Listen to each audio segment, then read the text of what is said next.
సంవత్సరాల తరబడి government job కోసం వేచి చూస్తున్నారా? కేవలం 8 నెలల్లో మీ కల నెరవేర్చుకోండి. వెంటనే కింది నెంబర్స్ కి కాల్ చేయండి. నుంచి దాదాపు 50 లక్షల మంది స్టూడెంట్స్ వెళ్ళి చదువుతున్నారు. ఎందుకని అంటే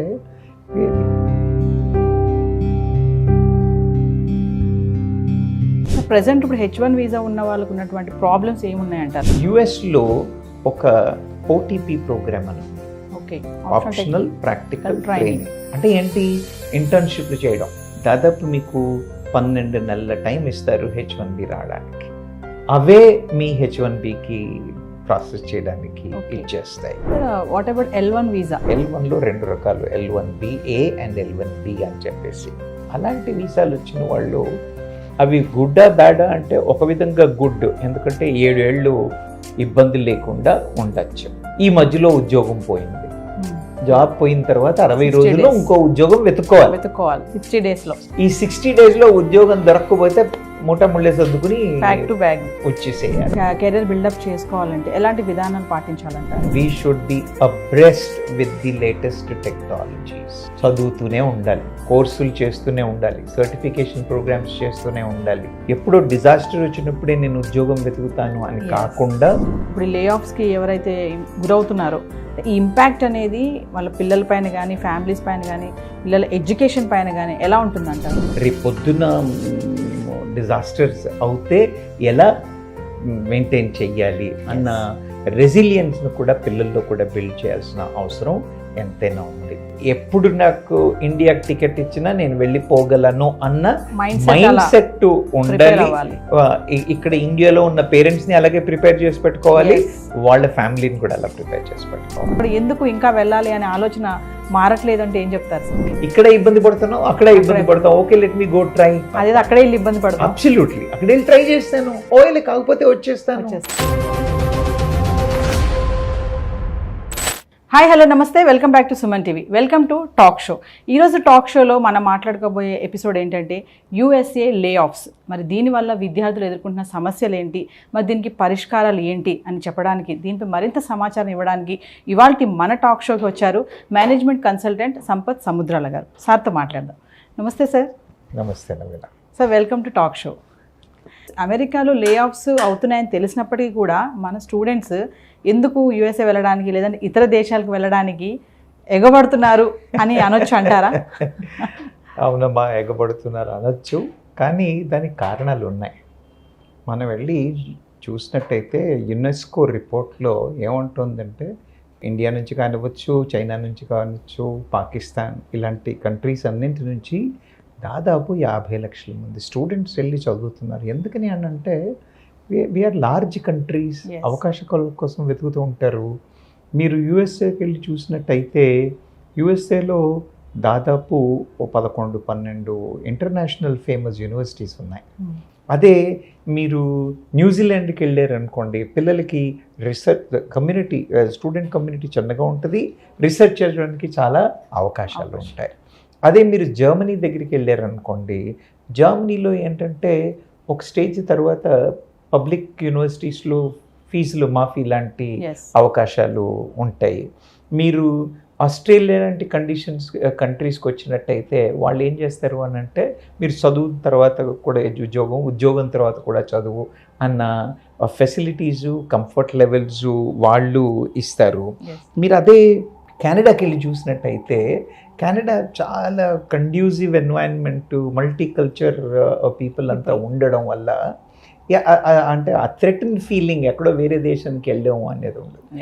ఏదైనప్పటికీ కూడా కెరియర్ ఓరియంటేషన్ నుండి సబ్జెక్ట్ మీద ఫోకస్ ఉన్న పిల్లలు ఇక్కడంటే మన దేశంలో ప్రయత్నాలు చేసిన తర్వాత కూడా ఇంకా బెటర్ కెరియర్ కావాలి అన్న ఆలోచన ఉన్నవాళ్ళు ఖచ్చితంగా వెళ్తున్నారు. వెళ్ళడంలో తప్పేం లేదమ్మా. అంటే సరి అయిన ఎవాల్యుయేషన్ చేసుకుని సరి అయిన కోర్సులు సెలెక్ట్ చేసుకుని వెళ్తున్నట్టయితే వాళ్ళు సరి అయిన దారిలో ఉన్నారు అని చెప్పచ్చు. ఎగబడినా దాన్ని తప్పుపట్టాల్సిన అవసరం ఏమి లేదనుకుంటాను. సార్, ఇన్ కేస్ వాళ్ళకి వీసా రాలేదనుకోండి, మరి అప్పుడు వాళ్ళ పరిస్థితి ఏంటి? ప్రతి సంవత్సరం దాదాపు 4 లక్షలు 5 లక్షల మంది పిల్లలు వెళ్తున్నారు. వేరు వేరు డిపార్ట్మెంట్లలో వేరు వేరు సబ్జెక్ట్స్లో వెళ్తున్నారు. కానీ వాళ్ళకి కూడా USకి కూడా వాళ్ళకు లిమిటేషన్స్ ఉన్నాయి. ఎస్ 65 నుంచి 80,000 వరకు వాళ్ళు ఈజీగా ఇచ్చేస్తారు. మరి 4-5 లక్షల మంది వెళ్ళారు, 60,000 80,000 మందికి ఇవ్వాలి అని అంటే obviously it is going to be a challenging thing. అందుకని వీసాలు రావడం కొంచెం ఇబ్బందికరమైన విషయమే. సార్, ఈ పెద్ద పెద్ద కంపెనీస్ కాకుండా కన్సల్టెంట్స్ ద్వారా కూడా వెళ్తూ ఉంటారు కదా, దీన్ని ఎలా చూడవచ్చు అంటారు? ఎప్పుడైతే పెద్ద కంపెనీల నుంచి వెళ్తారో మనకు కెరీర్ ఆప్షన్ కానీ, ఆపర్చునిటీ కానీ, గ్యారంటీ కానీ ఉంటుంది. అదే మీరు కన్సల్టెంట్స్తో వెళ్ళడం అంటే గుత్తేదారులతో వెళ్ళినట్టు అన్నమాట. గుత్తేదారులను మన దగ్గర పనివాళ్ళని తీసుకెళ్లే వాళ్ళు ఉంటారు కదా, ఇట్ ఈజ్ లైక్ దాట్. వాళ్ళు ఏం చేస్తారనంటే, అయితే ఒకటి, మీరు కన్సల్టెంట్లతో పోయితే H1B వీసా ఇలా వచ్చేస్తుంది. వీసాలు రావడం పెద్ద కష్టం కాదు. కానీ పోయిన తర్వాత సస్టెనెన్స్ ఉంటుందా అంటే, ఉద్యోగం ఉంటుందా అంటే తెలీదు. మీరు వెళ్ళగానే మీకు ఉద్యోగం ఇస్తాడా తెలీదు.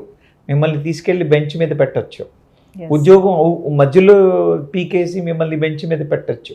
అన్నీ అన్సర్టనిటీసే. ఒక్క పాజిటివిటీ మీరు కన్సల్టెంట్లతో చూసినట్టయితే ఏమొస్తుంది అని అంటే, కన్సల్టెంట్లతో మనకు వచ్చిన అడ్వాంటేజ్ ఏంటంటే వాళ్ళు చాలా త్వరగా వీసా ప్రాసెసింగ్ చేయించగలరు. వాళ్ళకి ఉన్న వీసా ప్రాసెసింగ్ టీంలో ఉన్న కాంటాక్ట్స్ కానివ్వండి, వాళ్ళ ఇన్ఫ్లుయెన్స్ కానివ్వండి, వీసాలు చాలా త్వరగా వస్తాయి కన్సల్టెంట్ల ద్వారా. కానీ ఏమవుతుందంటే సస్టెనెన్స్ కదా, మనం ఊరికే వెళ్ళడం ఒకటే కాదు కదా, అక్కడ వెళ్ళిన తర్వాత సరి అయిన ఉద్యోగం ఉండాలి, సరి అయిన డబ్బులు రావాలి. అందుకని వీలైనంత మటుకు కన్సల్టెంట్లని అవాయిడ్ చేయడమే బెటరు. కానీ అవకాశాలు వచ్చి లేదు, we have done a good research of the consultant, he has good clientele, there is no large bench time అన్న రీసెర్చ్ చేసుకున్నట్టయితే మాత్రం ఖచ్చితంగా వెళ్ళచ్చు. ఏమవుతుందంటే, మనం ఊరికే వీసాలను ఒక్కటి చూడకుండా మన కమ్యూనిటీని బిల్డ్ చేసుకోవాలి. We have to know people there, we need to have proper contacts. Market మీద అవగాహన ఉండాలి. ఆ కన్సల్టెంట్ యొక్క క్రెడిబిలిటీ ఏమిటి, ఎలాంటి ఆర్గనైజేషన్స్తో పనిచేస్తున్నారు, ఎంతమందిని తీసుకెళ్ళారు, జనరల్గా వెళ్ళిన వాళ్ళు ఎంత బెంచ్లో ఉంటున్నారు, ఇలాంటి విషయాలన్నింటినీ క్షుణ్ణంగా స్టడీ చేసుకుని, ఒకవేళ మనకి 80-90% అయినా పాజిటివ్గా కనిపించినట్టయితే కన్సల్టెంట్ల ద్వారా వెళ్ళడం తప్పేమీ లేదు. కానీ పెద్ద కంపెనీలతో వెళ్ళి ఉన్న అడ్వాంటేజ్ ఉండకపోవచ్చు. But if you have done a good research, I think it will make a lot of sense. They can go. కానీ చాలామంది మనం బయట చూస్తూ ఉంటాం కదా సార్, కన్సల్టెంట్ ఆఫీసెస్ పెట్టుకుంటారు కదా, అబ్రాడ్ ఎడ్యుకేషన్ వెళ్ళాలనుకున్న వాళ్ళు, మేము తొందరగా వీసా ఇస్తామని అంటే మీరు అంటున్నారు కొంచెం అవాయిడ్ చేస్తే మంచిదే అన్నారు కదా, అంటే డైరెక్ట్గా వెళ్ళాలి అంటే ఏంటి సార్ ప్రాసెస్? అంటే ఇప్పుడు H1B వీసాలు రావడానికి ఎంప్లాయర్స్ డైరెక్ట్గా మనం ఎంప్లాయ్మెంట్కి అప్లై చేసుకొని వెళ్ళొచ్చు. మనం అది డైరెక్ట్ ఎంప్లాయ్మెంట్, రేపోతే అక్కడ ఎడ్యుకేషన్కి వెళ్ళిన తర్వాత కూడా we will apply for H1B visas. అక్కడ వెళ్ళి మనం ముందు స్టూడెంట్ వీసా మీద వెళ్తాం. స్టూడెంట్ వీసా ఎడ్యుకేషన్ అయిపోయిన తర్వాత then we should apply for that. Sir, present ఇప్పుడు H1 వీసా ఉన్న వాళ్ళకు ఉన్నటువంటి ప్రాబ్లమ్స్ ఏమున్నాయంటారు? అంటే గ్రీన్ కార్డ్స్ వచ్చేంత వరకు స్టూడెంట్స్ వీసా మీద వెళ్తారు. H1B అందరికీ రాదు. స్టూడెంట్గా ఉన్నవాడికి ఉద్యోగం వచ్చేస్తే ఎంప్లాయర్ H1B వీసా ఇచ్చేసి తీసేసుకుంటాడు. కొన్నిసార్లు ఉద్యోగాలు రావు. ఈ టైం పట్టినప్పుడు ఎస్పెషల్లీ మీరు యుఎస్ని చూసినట్టయితే, యుఎస్లో ఒక OTP ప్రోగ్రామ్ అని ఉంది, ఓకే, ఆప్షనల్ ప్రాక్టికల్ ట్రైనింగ్. అంటే ఏంటి? ఇంటర్న్షిప్లు చేయడం. ఇంటర్న్షిప్స్ అక్కడ ఉన్న కంపెనీల్లో వాటిలో వెళ్ళి మనం ఆప్షనల్ ప్రాక్టికల్ ట్రైనింగ్ కోసం మనం ఎప్పుడైతే జాయిన్ అవుతామో అప్పుడు దాదాపు మీకు 12 నెలల టైం ఇస్తారు H1B రావడానికి. ఆ తర్వాత ఏవైతే ఇన్స్టిట్యూట్స్ మీకు OPT ఇచ్చాయో అవే మీ H1Bకి ప్రాసెస్ చేయడానికి ఇచ్చేస్తాయి. తర్వాత it gets extended to 24 months. Especially ఇప్పుడు మన వాళ్ళు పోయేవాళ్ళంతా ఎవరు వెళ్తారు? అయితే డాక్టర్స్, లేకపోతే engineering students, science and technology students, అందరూ స్టెమ్ పర్వ్యూలో ఉన్న వాళ్ళే వెళ్తున్నారు. ఈ స్టెమ్ పర్వ్యూలో ఉన్న వాళ్ళకి 12 నెలలు కాదు 24 నెలల టైం ఉంటుంది H1B రావడానికి. సో మనం స్వతహాగా ప్యారలల్గా ట్రై చేస్తూ కంపెనీ కూడా ట్రై చేసినట్టయితే మనకి H1Bకి పెద్ద ఇష్యూ లేకుండా ఇది అవుతుంది. ఓసారి ఏమవుతుంది, ఇప్పుడు మనకి H1B వీసాలు ఇవన్నీ అక్టోబర్లో, మీకు ఓటీపీ ముందే అయిపోతుంది అనుకోండి. ఒకవేళ మీకు వీసా వచ్చి అది అక్టోబర్లో స్టార్ట్ అవుతుంది అన్నప్పటికీ కూడా మీ ఓటీపీ ఎక్స్టెన్షన్ పీరియడ్ దొరుకుతుంది. ఓకే, గ్యాప్ ఎక్స్టెన్షన్ పీరియడ్ అని చెప్పేసి వాళ్ళకి ఆ గ్యాప్ ఎక్స్టెన్షన్ ఇస్తారు. అలా H1B వచ్చే వరకు దాని మీద కూడా ఉండడానికి అవకాశాలు. Sir what about L1 visa? Critical subject అమ్మా. ఎస్, స్టూడెంట్స్ ఏంటంటే వెళ్తారు, ఓవేళ మరి ఏం కాకపోతే ప్యాక్ చేసుకుని వచ్చేస్తారు, ఇక్కడ ఆపర్చునిటీస్ చూసుకుంటారు లేదా వేరే కంట్రీస్ని చూసుకుంటారు. డిసప్పాయింట్మెంట్ ఉంటుంది, మేము Yes. H1B రాలేదు మేము వచ్చేసాము అన్న డిసప్పాయింట్మెంట్ ఒకటి ఉంటుందేమో. కానీ మీరు L1 అని ఏదైతే అంటున్నారో, L1లో 2 రకాలు, L1BA అండ్ L1B అని చెప్పేసి. L1A జనరల్గా కంపెనీ ఎగ్జిక్యూటివ్స్కి, ఇప్పుడు మైక్రోసాఫ్ట్లో పిల్లలు పనిచేస్తున్నారు లేదా TCSలో పనిచేస్తున్నారు, విప్రోలో పనిచేస్తున్నారు. వాళ్ళు 4-5 ఏళ్ళు 5-6 ఏళ్ళు ఎక్స్పీరియన్స్ వచ్చిన వాళ్ళని, మేనేజర్ లెవెల్లో ఉన్న వాళ్ళని, వాళ్ళకి అలాంటి వాళ్ళకి, ఎందుకంటే దే ఆర్ స్పెషలైజ్. Yes. ఇది ప్యారలల్ రిక్రూట్మెంట్. ఇక్కడ నుంచి ఇదే కంపెనీ వాడు ఈ లొకేషన్ నుంచి ఆ లొకేషన్కి మారుతున్నాడు. అలాంటి వీసాలు వచ్చిన వాళ్ళు అవి గుడ్డా బ్యాడా అంటే ఒక విధంగా గుడ్, ఎందుకంటే 7 ఏళ్ళు ఇబ్బంది లేకుండా ఉండొచ్చు. ఒకవేళ వాళ్ళకి గ్రీన్ కార్డ్ రాలేదు, ఎక్స్టెన్షన్స్ రాలేదు అని అనుకోండి, ఈ మధ్యలో ఉద్యోగం పోయింది, వాళ్ళు మ్యాక్సిమం 60 రోజులు అక్కడ ఉండొచ్చమ్మా. ఓకే, ఆఫ్టర్ జాబ్ జాబ్ పోయిన తర్వాత 60 60 రోజుల్లో days. ఇంకో ఉద్యోగం వెతుక్కోవాలి 60 డేస్లో. ఈ 60 డేస్లో ఉద్యోగం దొరకకపోతే ముళ్ళే సర్దుకుని బ్యాక్ టు బ్యాగ్ వచ్చేసేయాలి. బ్యాక్ వచ్చేయాలి. కుర్రాళ్ళు అనుకోండి, ఎడ్యుకేషన్ స్టూడెంట్స్ అనుకోండి, వచ్చేయడం పెద్ద సమస్య కాదు. ఎస్, కానీ వీళ్ళేంటి, ఫ్యామిలీతో పిల్లలతో వెళ్ళారు. ఎస్, వాళ్ళకి ఎంత ఎమోషనల్ స్ట్రెస్కి వచ్చేస్తారు అని అంటే, నా ఉద్యోగం ఎలా అని ఒక సమస్య. ఇంట్లో ఆడవాళ్ళకి కానీ పేరెంట్స్కి కానీ ట్రాన్స్పరెంట్గా ఒకవేళ వాళ్ళు చెప్పి లేరనుకోండి, ఎంత ఎమోషనల్ స్ట్రెస్. ఎస్, తర్వాత పిల్లలు చదువులు ఎలా, ఇక్కడి నుంచి అక్కడికి తీసుకెళ్ళాలా, కల్చరల్ డిఫరెన్స్. వాళ్ళు ఇండియాలో సెటిల్ అవుతున్న టైంలో US తీసుకెళ్లారు. ఎస్, యుఎస్లో కొద్దో గొప్ప వాళ్ళ లాంగ్వేజ్ మాట్లాడి ఏదో నేర్చుకుని కొంత సెటిల్ అవుతున్నారు అన్న టైంకి మళ్ళీ back. వాపస్ రావాలి అని అంటే చాలా విపరీతమైన కష్టం. అందుకని L1 వీసాలు advantage for people who are employed who can go and do it. కానీ డిసడ్వాంటేజెస్ కూడా చాలా ఉన్నాయి. L1లో వెళ్ళే కుర్రాళ్ళు మాత్రం చాలా జాగ్రత్తగా ప్రోస్ అండ్ కాన్స్ చాలా సరిగా వెయిట్ చేసుకుని వెళ్ళాల్సిన అవసరం ఎంతైనా ఉంది. సో ఇలా L1తో వెళ్ళిన స్టూడెంట్స్ మనం మాట్లాడుకుంటే వాళ్ళు కెరీర్ బిల్డప్ చేసుకోవాలంటే ఎలాంటి విధానాలు పాటించాలంటారు? L1తో వెళ్ళిన వాళ్ళనే కాదు, ఎవరైనా బయట కంట్రీస్కి వెళ్ళిన వాళ్ళని కాదమ్మా, anybody who wants to have a great career. Yes, ముఖ్యంగా ముందు చేయాల్సి ఏంటంటే, we should be abreast with the latest technologies. చదువుతూనే ఉండాలి, కోర్సులు చేస్తూనే ఉండాలి, సర్టిఫికేషన్ ప్రోగ్రామ్స్ చేస్తూనే ఉండాలి.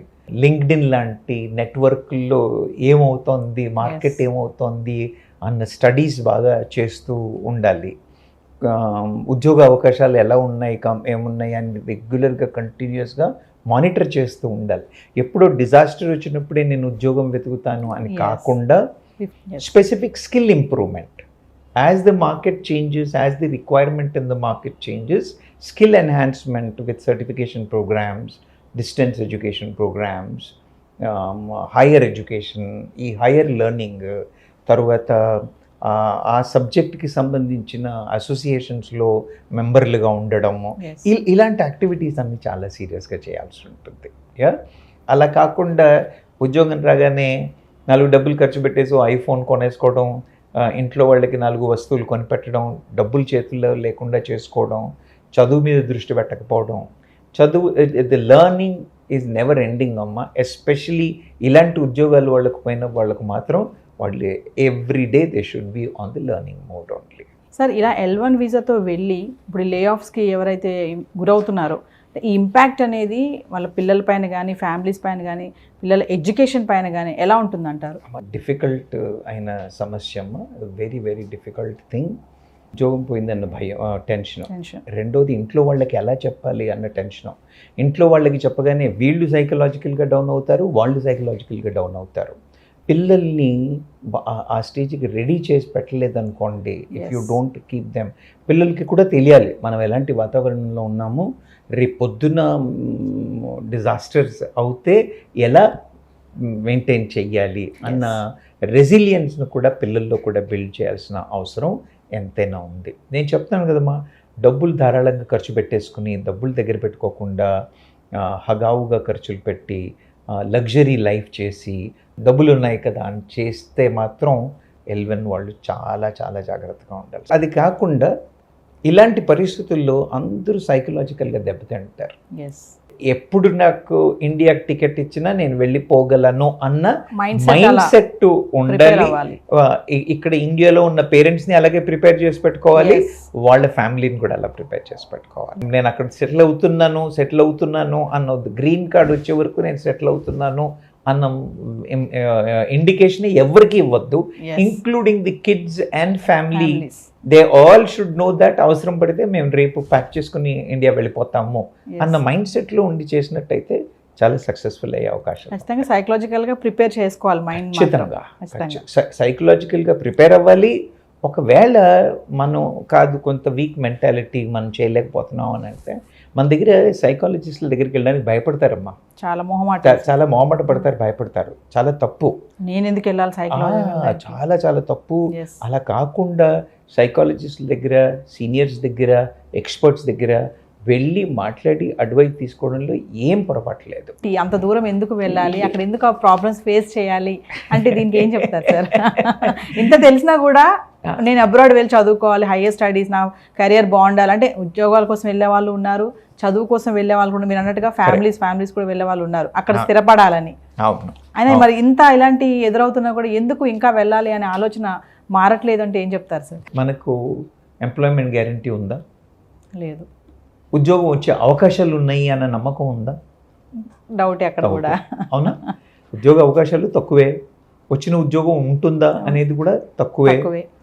గవర్నమెంట్ ఉద్యోగాలు ఇన్ని గవర్నమెంట్లు ఇన్ని చూసాం అంటే ఆ మెంటాలిటీ ఉన్న వాళ్ళకి కూడా సెట్ అవ్వట్లేదు. అవునా? మన దగ్గర పాపులేషన్ ఎక్కువ ఉండడం చేతే అని అనుకోండి, లేదా మన వాళ్ళకి ఎప్పుడు కూడా మిగతా దేశాల కంటే కూడా ఒక మెట్టు పైన ఉండాలి. అలా ఉండడం చేత ఇక్కడ మనకు ఆపర్చునిటీస్ కనబడకపోయేసరికి నేను ఇంతకుముందు చెప్పినట్టుగా ఒక యుఎస్ అనే కాదు, కెనడా వెళ్తున్నారు, జర్మనీ వెళ్తున్నారు, న్యూజిలాండ్ వెళ్తున్నారు, యూకే వెళ్తున్నారు. ఇప్పుడు యూకేకి వెళ్తే కేంబ్రిడ్జ్ యూనివర్సిటీ, ఆక్స్ఫర్డ్ యూనివర్సిటీ ఆ పేరు చెప్పుకుంటే it is such a pride. People would like to go and take that pride. అదొక రీజన్ అమ్మ వెళ్ళడానికి, అవకాశాలు అక్కడ ఉండడం చేత ఒక రీజను. రెండోది ఇక్కడ మనకున్న ఇక్కడ ఇబ్బంది పడుతున్నావు, అక్కడ ఇబ్బంది పడతావు, okay let me go try. అక్కడే ఇబ్బంది పడతాను, అబ్సల్యూట్లీ అక్కడ వెళ్ళి ట్రై చేస్తాను, ఓకే కాకపోతే వచ్చేస్తాను. ఈ పేరెంట్స్కి కూడా ఏంటి, ఒకసారి యుఎస్కి వెళ్ళాడు లేదా జర్మనీ వెళ్ళాడు, ఆస్ట్రేలియా వెళ్ళాడు అంటే my son is competent and capable దాన్ని ఉన్న నమ్మకం. అయితే ఏంటంటే అక్కడికి వెళ్ళే యూనివర్సిటీస్ని సరిగ్గా రీసెర్చ్ చేసుకోవాలి. బికాజ్ ఇంటర్నేషనల్ వరల్డ్ ర్యాంకింగ్ ఉంది యూనివర్సిటీస్కి. ఈ ర్యాంకింగ్లో ఉన్న యూనివర్సిటీస్ని చూసి వెళ్ళాలి. Point number 1. పాయింట్ నెంబర్ 2, ఎక్కడైతే ఇన్స్టిట్యూషన్ ఈజీగా అడ్మిషన్ ఇస్తుందో 4 సార్లు ఆలోచించాలి, వీడెందుకు ఇస్తున్నాడు. అడ్మిషన్లు వచ్చేస్తాయి, వీసాలు వచ్చేస్తాయి, వెళ్ళిపోతాం, but we are not going to be settle down there. అలాంటి ఇన్స్టిట్యూట్లో, విలువ లేని ఇన్స్టిట్యూట్లో మాత్రం ఎడ్యుకేషన్కి వెళ్ళకూడదు. Even if it cost is less, admission hurdles are not there, easy walk, cake walk అన్న ఉన్న యూనివర్సిటీస్ ఎక్కడ కూడా పిల్లలు ఆప్ట్ చేయకూడదు. Because it is going to be a challenge in the days to come. అలా కాకుండా రీసెర్చ్ చేసి, నేను చెప్పినట్టుగా ప్రీవియస్ స్టూడెంట్స్ ఎవరైనా ఉన్నారా, ఇప్పుడు మీరు వెబ్లోకి వెళ్ళినట్టయితే అన్ని ఆపర్చునిటీస్ ఉన్నాయమ్మా. You can connect with every one. పిల్లలు కూడా నోట్స్ పెడుతూ ఉంటారు, that lot of information available. ఈ రీసెర్చ్ సరిగ్గా చేసి వెళ్ళినట్టయితే వెళ్ళడం తప్పేం లేదు. ఇప్పుడు మనం అందరం ఊళ్ళ నుంచి హైదరాబాద్లో వచ్చి సెటిల్ అయ్యాం, ఇక్కడ నుంచి పిల్లలు అక్కడికి వెళ్తున్నారు. అంటే మైండ్ స్ట్రాంగ్గా లేకపోవడం వల్ల ఇలాంటి సమస్యలు ఎదురైనప్పుడు ఇబ్బంది పడుతున్నారంటే ఏం చెప్తారు? అమ్మా, ఇది నేను చెప్తున్నాను కదా, ఈ మొహమాటం అన్న పాయింట్ మీద ఉన్న ఫ్యామిలీస్ ఖచ్చితంగా ఇబ్బంది పడుతున్నారు. అక్కడికి వెళ్ళిన తర్వాత there are people who have explored various opportunities and are successful with the situations ఉన్నారు. కానీ there are few people who have not done it. ఇలా ఎమోషనల్ డిస్టర్బెన్స్లో ఛాలెంజ్లో ఉన్నారు. భారత ప్రభుత్వం కూడా చాలా ఎమోషనల్ సపోర్ట్ చేయడానికి ట్రై చేస్తుంది, కొందరికి ఫైనాన్షియల్ ఎయిడ్ చేయడానికి కూడా ట్రై చేస్తుంది. ఎంబసీ కూడా చాలా సపోర్ట్ చేస్తున్నాం. మన వాళ్ళు వెళ్ళి తీసుకోవాలి, they need to take that. కానీ one advice what I give to every one, if it is required, మొహమాటం లేకుండా అడ్వైస్కి వెళ్ళాలి, అడ్వైజ్ తీసుకోవాలి. So we need to get that positive thing. Failing is what you call every step towards the success అంటారు కదా. So people should not feel bad about anything like that. It's a part of life అని అనుకుని ముందుకు వెళ్ళినట్టయితే ఖచ్చితంగా success అవుతారు. Finally అంటే ఇలాంటి సమస్యలు రాకూడదు, ఇన్ కేస్ వచ్చాయి అనుకోండి, మనం ఎదుర్కోవాలి, దానికి ఎదురుగా నిలబడాలి అంటే మీరు ఇచ్చేటటువంటి టిప్స్ కానీ సజెషన్స్ ఏమైనా ఉన్నాయా? అంటే నేను మీకు ముందు ఒకే మాట చెప్పాను, నేను అమ్మ నేను నా రిటర్న్ టికెట్ కొనుక్కున్నాను అని చెప్పి వెళ్ళాలి. వెళ్ళేటప్పుడే ఓకే నేను ఎప్పుడు వస్తానో నాకు తెలియదు, నా రిటర్న్ టికెట్ నా బ్యాగ్లో ఉంది, I can fly any time అన్న ఉద్దేశం ఫ్యామిలీకి చెప్పాలి, తనకి ఆ అవగాహన ఉండాలి. ఇది పాయింట్ నెంబర్ 1. పాయింట్ నెంబర్ 2, ఉద్యోగం వచ్చింది కదా అని సెటిల్ అయిపోకుండా H1B వచ్చేస్తుంది నేను ఇది చేసేస్తాను అన్న అవగాహనలో కాకుండా ముందు ఎడ్యుకేషన్ సరిగ్గా చేసి క్యాంపస్లో సెలెక్షన్ అయ్యే ఆపర్చునిటీస్ చూసుకోవాలి, లేదా OPT ఆపర్చునిటీస్ చూసుకోవాలి. ఇలా ఎప్పుడు అజైల్గా ఉండి దృష్టి ఎప్పుడు మన కెరియర్ మీద అని పెట్టుకుని ఉన్నట్టయితే ఏం ఇబ్బందులు రావు. ఇబ్బందులు వచ్చినప్పటికి కూడా నేను చెప్తున్నాను కదా, నేను ఇండియాకి వెళ్ళడానికి రెడీగా ఉన్నాను అన్న మైండ్ సెట్తో ఉండి ఏదైనా చిన్న ఇబ్బందులు వచ్చినట్టయితే అడ్వైస్ తీసుకుని గైడెన్స్తో పేరెంట్స్ కూడా గైడ్ చేస్తారు. మన వాళ్ళు కూడా ఇక్కడ నుంచి they give that kind of a confidence. ఆ మాటల్ని పెడిచేవని పెట్టకుండా పద్ధతి ప్రకారంగా ఉంటే మాత్రం ఏం ఇబ్బందులు ఉండవమ్మా, people can flourish. Thank you sir, talk షోకి వచ్చి మంచి ఇన్ఫర్మేషన్ ఇచ్చారు. యూఎస్ లే ఆఫ్స్ వల్ల ఎదుర్కొన్న సమస్యలు, మంచి పరిష్కారాలు కూడా చెప్పారు. Thank you so much. Sir చెప్పారు కదా, చాలా టిప్స్ అండ్ సజెషన్స్ కూడా చెప్పారు. ఖచ్చితంగా వెళ్ళేటప్పుడు మనము రిటర్న్ టికెట్ అనేది బ్యాగ్లోనే పెట్టుకోవాలి. అంటే ఎప్పుడు మనం తిరిగి వస్తామనేది మైండ్ సెట్ అనేది అలా ప్రిపేర్ అవ్వాలని చెప్తున్నారు. స్ట్రాంగ్ మైండ్ ఉండాలి. మొహమాటం అనేది ఖచ్చితంగా సార్ రెండు మూడు సార్లు చెప్పారు ఈ మాటని. మొహమాటం అనేది అస్సలు మన మధ్యలో ఉండొద్దు, ఎప్పుడైనా సరే తిరిగి వెళ్ళిపోతాం మనము అనుకునే మైండ్ సెట్తో ఉంటేనే ఇలాంటి సమస్యలు వచ్చినప్పుడు కూడా మనం దాన్ని ఎదురుగా ఫైట్ చేయగలుగుతాం. మరి మరొక ఇంట్రెస్టింగ్ టాపిక్తో టాక్ షోలో మళ్ళీ కలుద్దాం. This is Naveena signing of.